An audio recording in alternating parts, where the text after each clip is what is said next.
Hello, New Lenox. I'm Nancy Hoehn, Economic Development Director for the Village of New Lenox. And today our Notice New Lenox program brings us to the Silver Cross campus, where we're here at Pavilion A. In this facility is a whole host of different medical offices and physicians' practices. And today we're going to be going up and meeting with MidAmerican Psychological Institute with Dr. Moran and Dr. Patterson.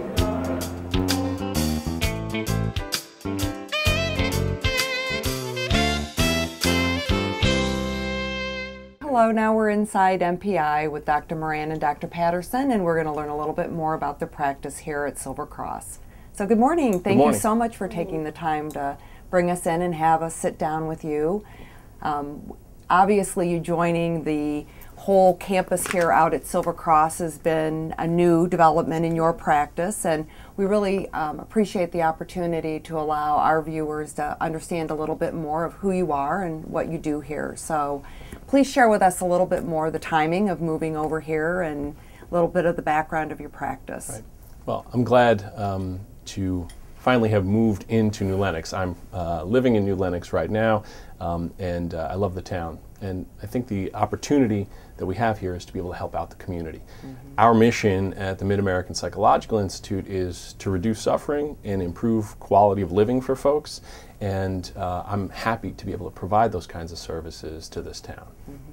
And other than this location, your main office, if you will, is across the street from Silver Cross's former campus. Right. We have an office in Joliet and now in the Silver Cross campus in Pavilion A. Right. And so this was kind of a natural progression. The hospital moved out. A lot of your work had been with patients at that facility previously? Right, absolutely. I'm on staff as a psychologist at Silver Cross, and so we're constantly helping out in the rehabilitation unit.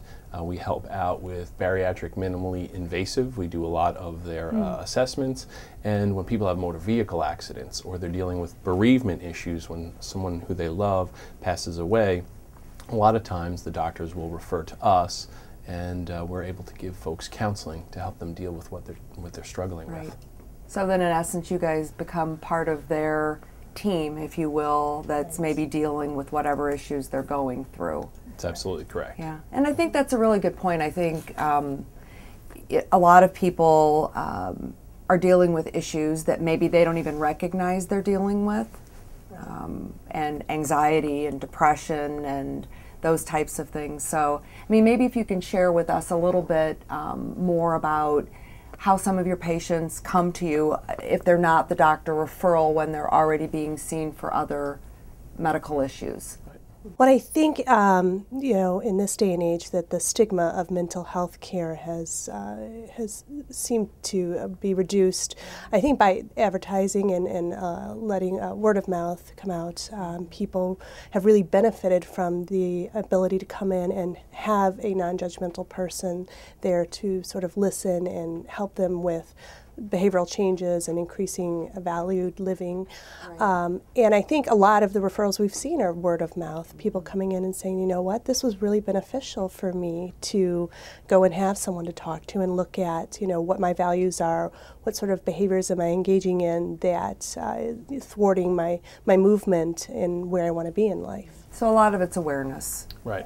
Yeah. And people just understanding that maybe they don't have to feel the way they're feeling. I mean, I think the society we live in, there's enough pressures day to day. Right. And I think part of, you know, as I've gotten older, I think you begin to appreciate that if you're dealing with something in one aspect of your life that translates through to everything else, whether it's your job performance or your relationships with your children, your spouse, and I would assume that's a lot of what you guys see in your practice. Absolutely. I mean, when you think about what you just mentioned, those are actually common life events. I mean, what you're talking about is that people suffer because of things that are happening in their lives.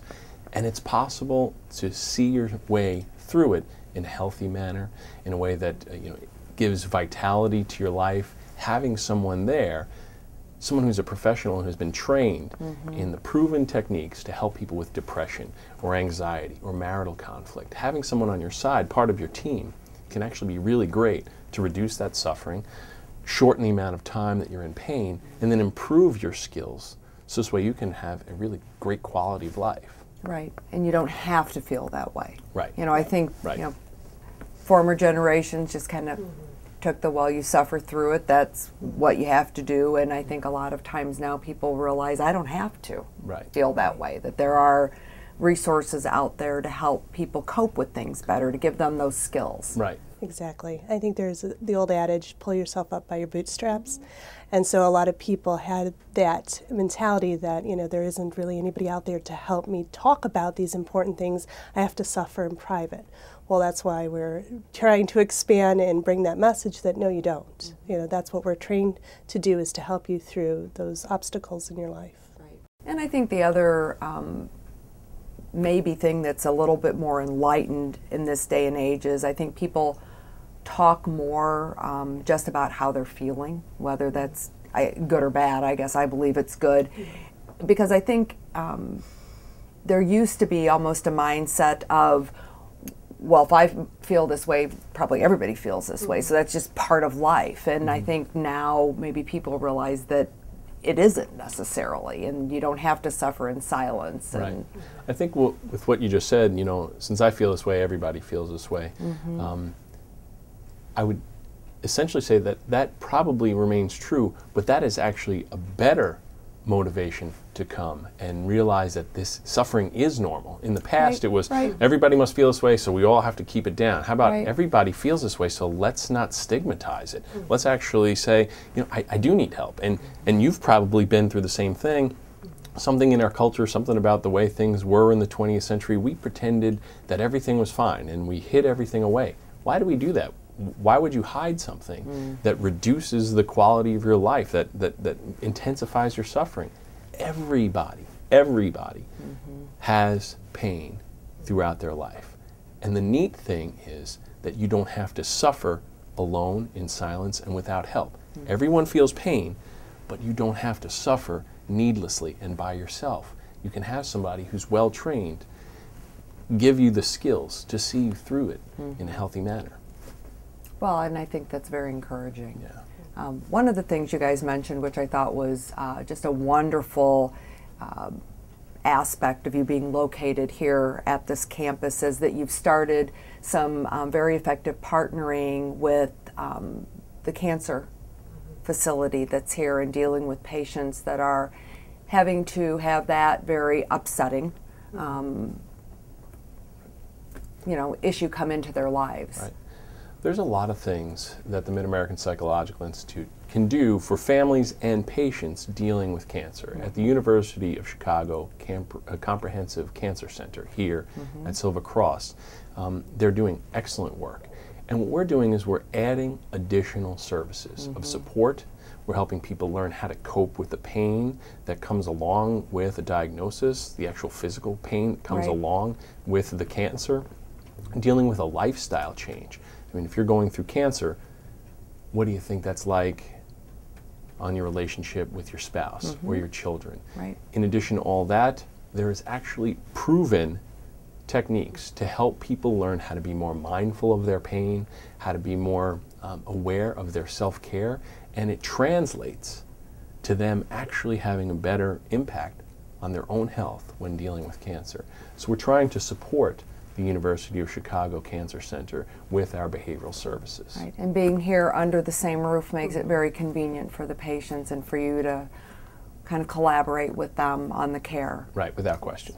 Well, that's huge, I think, and just the fear and the anxiety that people have to deal with when they have that diagnosis, and you know, they try to be strong and don't want to burden their family, and so I think that having that outside party to be able to really try to grapple with all of those issues has got to be very helpful. And also we try to provide hope that, you know, even given this heavy diagnosis of cancer, that you can still live your life meaningful and vital in the time that you're here and as you're going through the treatments.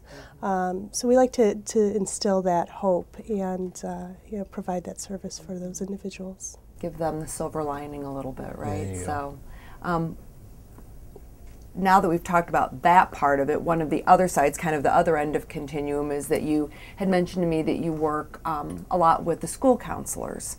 Right. And that end of your practice. So I guess that, I think, is something that a lot of families deal with in this day and age too, that whether it's behavioral issues with their children or teenagers that are struggling with certain identity issues, those are things that you can help people with as well. Right. One thing we know is that kids don't come with instruction manuals. Yeah, no joke. Wouldn't it be a lot easier right. for all of us Absolutely. if they did? Yeah, so that would be great. What we like to do is parent coaching. We're not going to tell you how to raise your kids, but if there are certain things that you've been struggling with as a parent for a long period of time, what we can do is help figure out perhaps there's something diagnostic, something that you weren't able to catch, because most people aren't trained in diagnosing a childhood behavior disorder.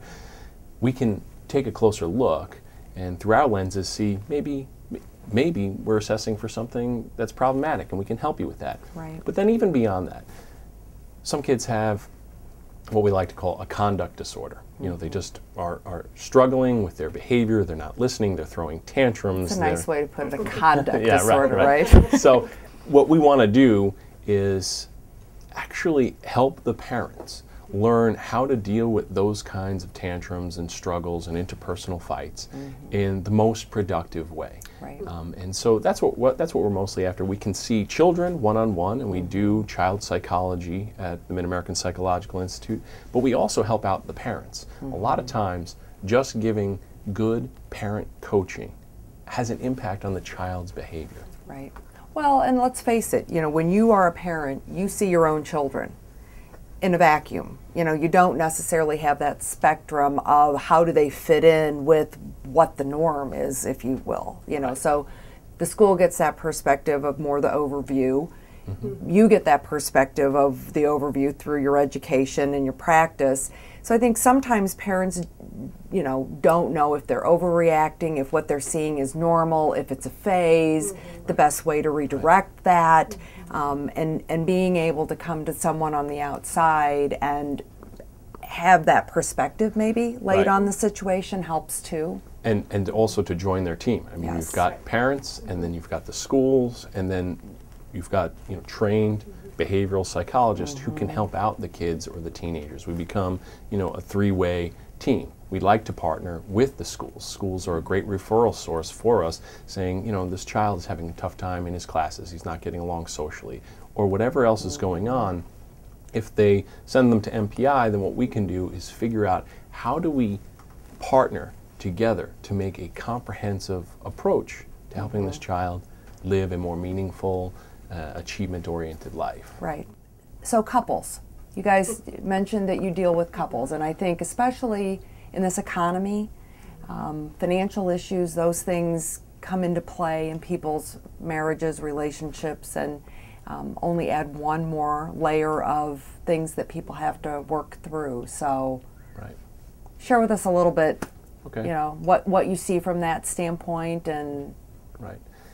Marriage can be a great source of vitality and strength and meaning in people's lives, and it also includes conflict. I mean, you're not going to have a road that you both walk on that doesn't have some hills and some bumps and some turns.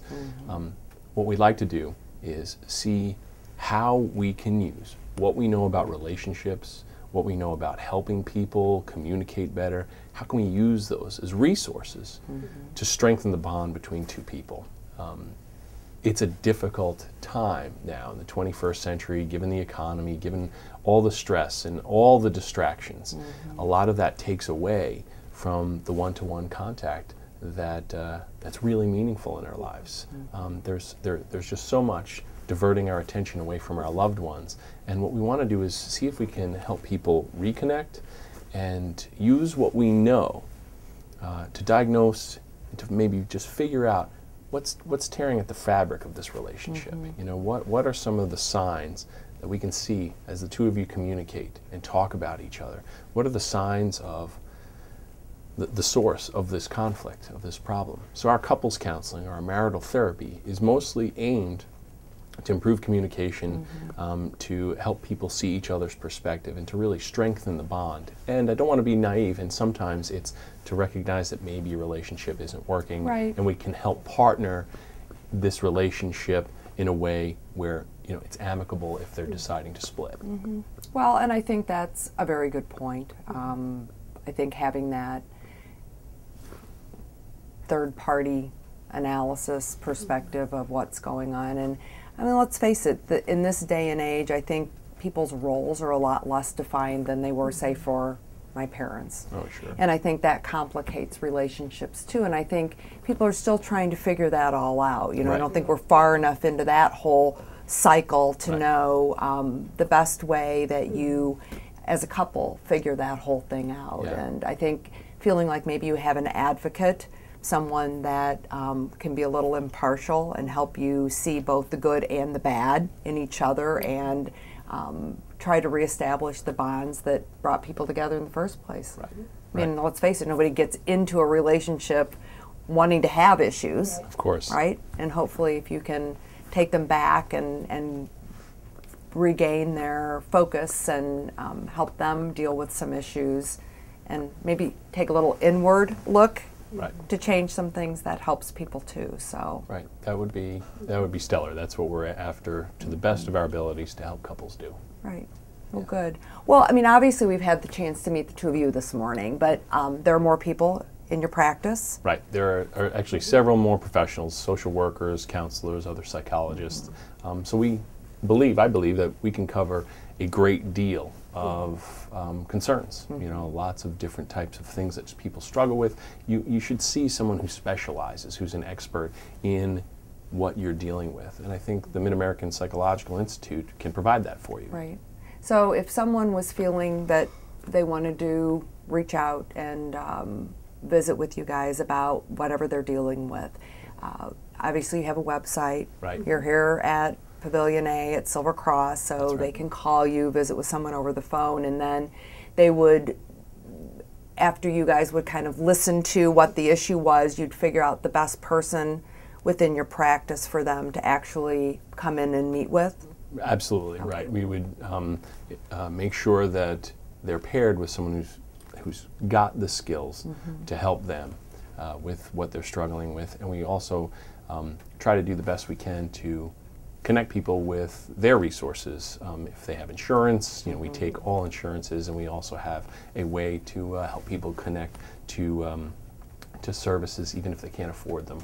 Well, and I think that's a very good point to bring out, because I think maybe some people don't realize that if they do have insurance through their employer another way, that a lot of times at least a portion of your services would be covered. Right. So I mean, I think that's always something people concerned about. What am I going to be able to even afford to do this? And that you're willing and able to help people if they don't have that coverage. So that's right. a good thing for us to get out there. I think that's a very good point. So right. Yeah, we want to be of service to the New Lenox area. Sure.